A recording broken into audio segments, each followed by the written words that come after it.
Mao na pud ni guys ako nakuha sa ako ang garden mga guys. Oh. Na ako diri fresh ang palaya. Oh. Dayon na ko diri siling kaning kuan bitaw haba oh. Tapos nakoy avocado. Nakoy avocado diri mga guys, napod koy sikwa oh fresh. Sari-sari gabi. Oh dayon malunggay, napod koy mangga. Mga talbos, oh fresh kay na kong talbos mga guys, gikan jud sa amo ang garden oh na.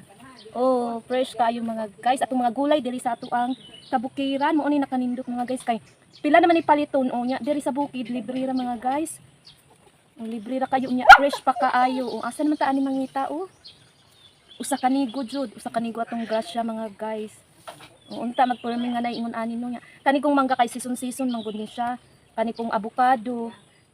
So kani ato ang mga gulay.